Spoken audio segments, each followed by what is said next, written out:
Kuya, may pinipig? Wala mo. Ay, wala. Walang luto. Sipag mo kuya, aga pa. Siya po yung suki ko sa pinipig dito sa Taytay Rizal, guys. Ano oras mo kuya hinahango yan?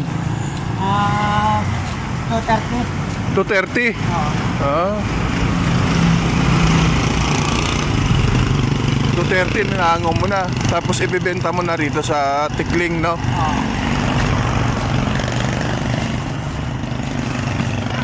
Meron siyang kasaba cake.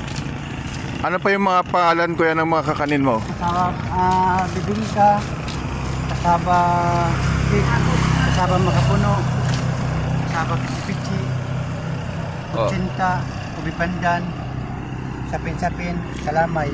I-vlog natin kuya. Sige kuya, okay lang habang nag-andar.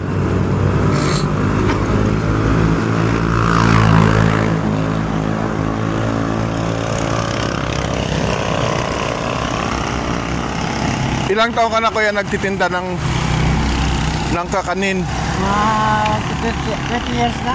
Ha? 20 years na. 20 years. 20 years na kasi suki kita ng 2018. Suki na kita eh. Nag-umpisa ako pagtinda sa Santa Mesa eh. Santa Mesa? Oo. Puro ano lang, mga ganyan hango. Kanin,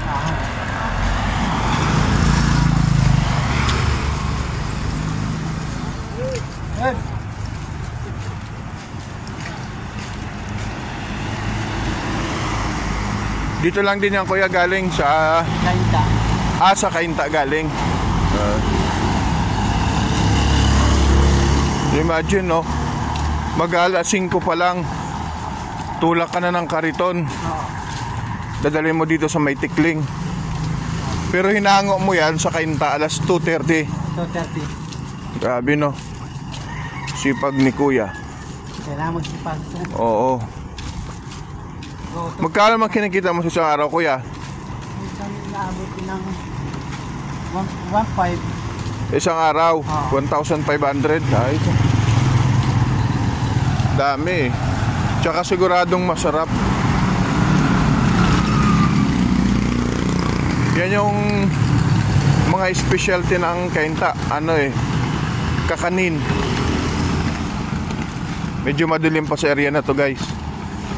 At naglalakad kami, papunta kami sa Tikling Ortigas Extension, rotonda ng Binangonan tsaka Antipolo.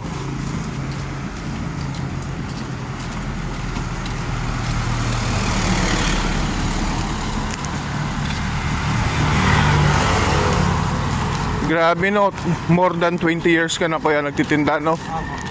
Tsaka kumikita ka ng 1.5 kada araw. Oo, iba-iba. Pag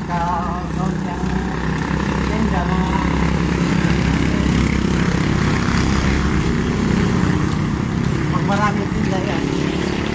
Ano yan? Hinahango mo muna bago mo bayaran o itinda mo muna bago? Balik bayad. Balik bayad.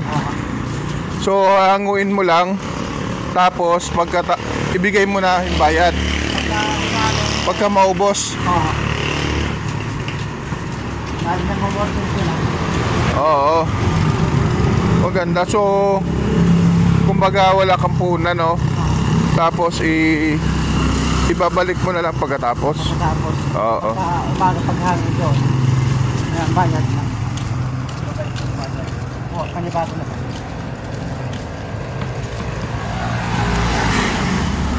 Hanguin mo ngayon, kinabukasan mo naman anuhin. Ang bayad. Bayad.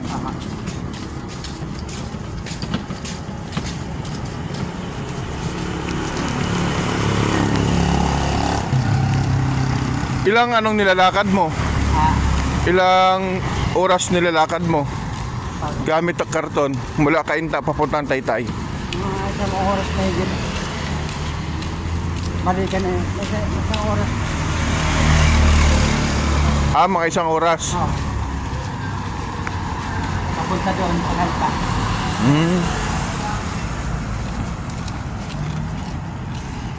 Sa may munisipyo? Oo, sa may tapat na McDo. Ah, doon lang. Oo, sa may Santa Rosa.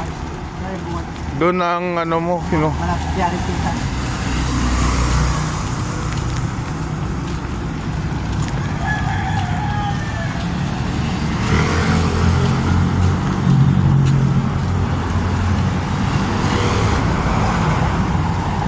ang mga anak mo kuya malalaki na. Oo, mga binata. Diyan sila naman sa kanina. Katuwang mo rin sila sa pagtitinda. Tumutulong din sila sa akin pag nag-aayos naman kanila. Saan ka pa? Ikot ka pa o doon ka pa? Hindi. Diyan sila ako. Akala ko ikot ka pa. Malayo ka pa doon. Oo.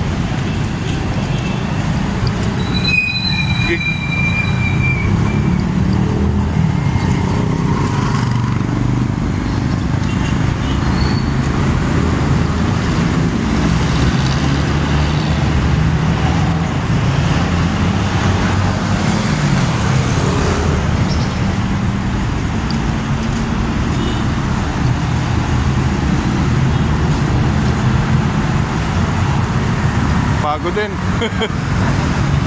Pagod kasi paakyat eh.